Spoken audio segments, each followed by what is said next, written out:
The first thing they teach you in business school is to identify market opportunities. The second is to never, ever tell your extended family what you're actually working on. I learned the second lesson the hard way. 3 years ago, I left my prestigious position at Morgan Stanley to pursue what my father-in-law Gerald called a ridiculous pipe dream. My app, Secure Health, used artificial intelligence to streamline medical record systems while maintaining rigorous privacy standards. Not exactly dinner conversation material, especially in a family that measured success by corner offices and country club memberships. Data privacy in healthcare, who cares about that? Gerald had dismissed when I first explained my concept. Hospitals have been keeping records for centuries without your fancy algorithms. What Gerald didn't understand, what most people didn't understand, was that healthcare cybersecurity was about to become a multi-billion-dollar industry. I had spent 2 years at Morgan Stanley analyzing healthcare technology investments. I saw the patterns, recognized the gaping hole in the market, and knew that whoever filled it first would redefine an industry. My wife, Elaine, understood. With her background in hospital administration, she recognized the potential immediately. This could revolutionize patient data management, she'd said, eyes bright with excitement. The current systems are nightmares, expensive, clunky, vulnerable to breaches. Her support gave me the courage to make the leap. We agreed to give it 3 years, living off our savings and her income as a hospital administrator. If Secure Health hadn't gained traction by then, I'd return to corporate finance with my tail between my legs, just as her family predicted. Those 3 years were the hardest and most rewarding of my life. I assembled a small team of brilliant engineers, secured seed funding from investors who actually understood healthcare technology, and worked 18-hour days developing a platform that made patient data simultaneously more secure and more accessible to authorized users. Throughout it all, I endured the not-so-subtle digs from Elaine's family. Her father Gerald, a retired banking executive, her sister Catherine, a corporate attorney, and her brother-in-law Mark, who never tired of mentioning his executive position at a Fortune 500 company. Only Elaine's mother occasionally asked genuine questions about my work, though I suspect more out of politeness than interest. "Still playing with your computer program?" became Gerald's standard greeting at family gatherings. "How's the unemployment treating you?" Mark would smirk, conveniently ignoring that I was working harder than I ever had at Morgan Stanley. Even Catherine, who should have understood the concept of building something from the ground up, regularly suggested job openings that would provide stability and actual benefits. For 3 years, I smiled through their condescension.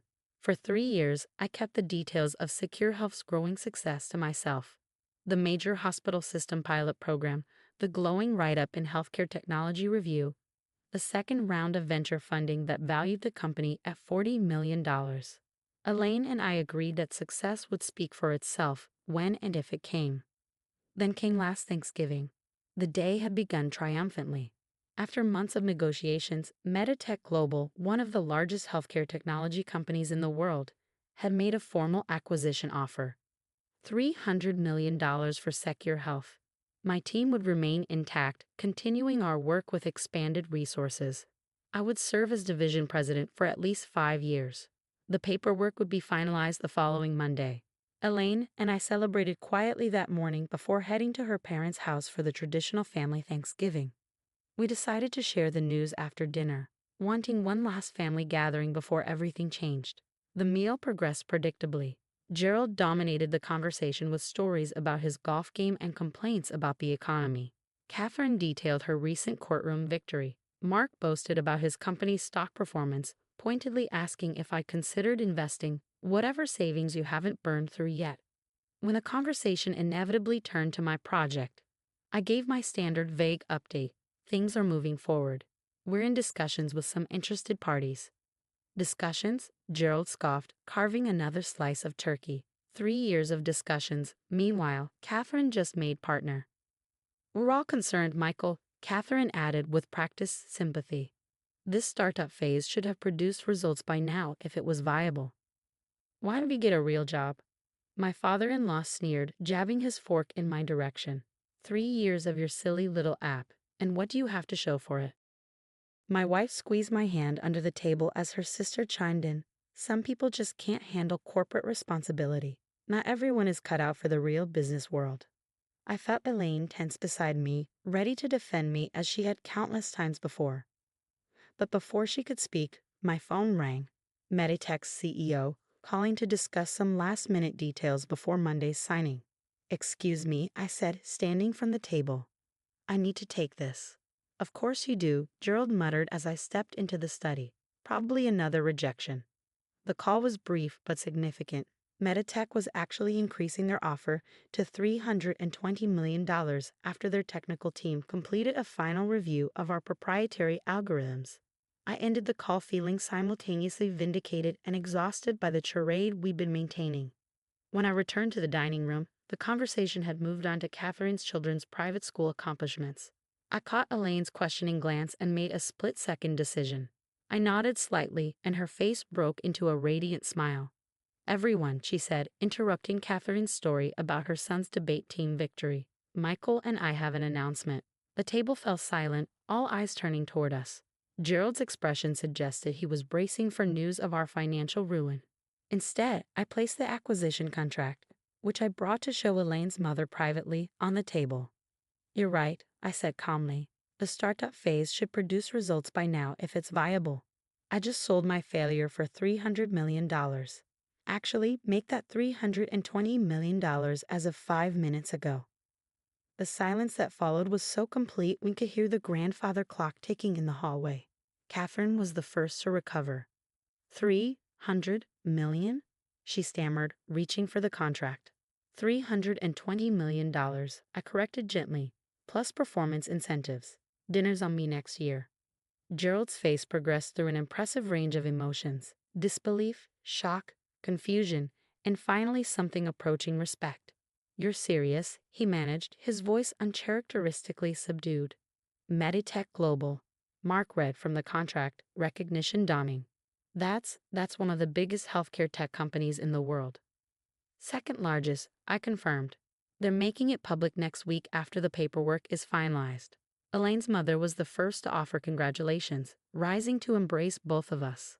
"I knew you were working on something important," she said, genuine pleasure in her voice. As the news sank in, questions erupted around the table. What exactly did Secure Health do? Created a revolutionary secure platform for medical records that reduced administrative costs by 40% while enhancing privacy protection. How many employees did I have? 28 brilliant people who were now all millionaires thanks to our equity structure. Will we be moving? No, Meditech was establishing a new division headquarters in our city. Gerald, uncharacteristically quiet, finally asked the question I've been waiting for. "Why didn't you tell us any of this was happening?" Elaine and I exchanged glances. "Would you have understood?" she asked her father gently. "Or would you have called it a pipe dream until the check actually cleared?" The uncomfortable silence that followed was answer enough. Later, as we were preparing to leave, Gerald approached me in the hallway. For the first time in our relationship, he seemed uncertain. "I misjudged you," he admitted, extending his hand. "And your business?" "It's healthcare data security, Gerald," I replied, shaking his hand firmly. Not exactly thrilling dinner conversation. "I should have asked more questions," he acknowledged, "instead of making assumptions." "We all make assumptions," I said. "I assumed you'd never understand what I was trying to build." He nodded slowly. "I deserve that. But I'd like to understand now, if you're willing to explain it to me sometime." It wasn't quite an apology, but coming from Gerald, it was seismic. The ride home was quiet, Elaine's head resting on my shoulder as we processed the evening. "Are you glad we told them?" she asked. I considered the question carefully. Yes and no. Part of me wanted to keep succeeding in silence. But there's something powerful about finally being seen, really seen, by people who dismissed you. "They'll never underestimate you again," she noted. "It's not about me," I replied. "It's about challenging their definition of success. Maybe next time they meet someone pursuing an unconventional path, they'll ask questions instead of making judgments." The Monday signing was surreal. Executives in expensive suits, lawyers with elaborate contracts, congratulatory handshakes, and a wire transfer that transformed our theoretical value into life-changing reality. But even more surreal was the group text I received from Gerald that afternoon. Sent to the entire family, celebrating Michael's extraordinary achievement. Dinner at the Capitol Grill, 7 p.m. His vision and persistence have taught this old banker something about recognizing opportunity in unexpected places. Attached was an article from the Wall Street Journal's breaking news section. Meditech acquires Secure Health for $320 million, revolutionizing medical records security. The dinner that evening was different from any family gathering we ever had. For the first time, I was peppered with genuine questions about my work, my team, my vision for healthcare security.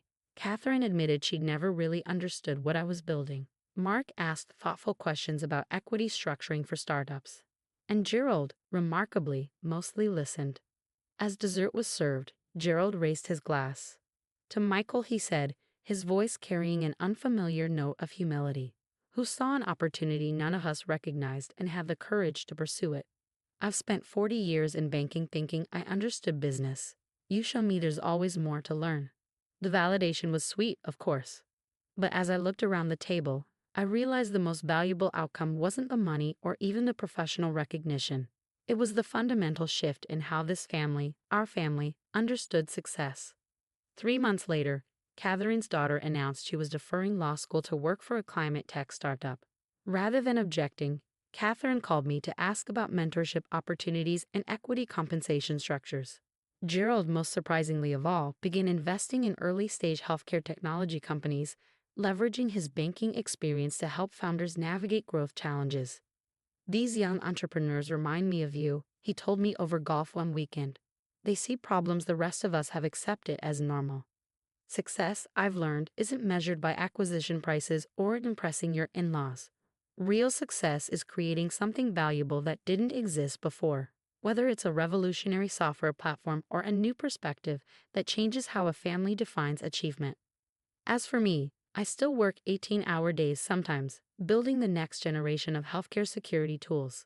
The difference is that now, when I mention a new project at family gatherings, people actually listen.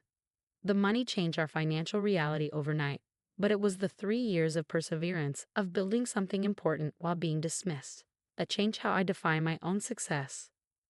And that, unlike market valuation, is something that can never be acquired or diminished by anyone else's opinion.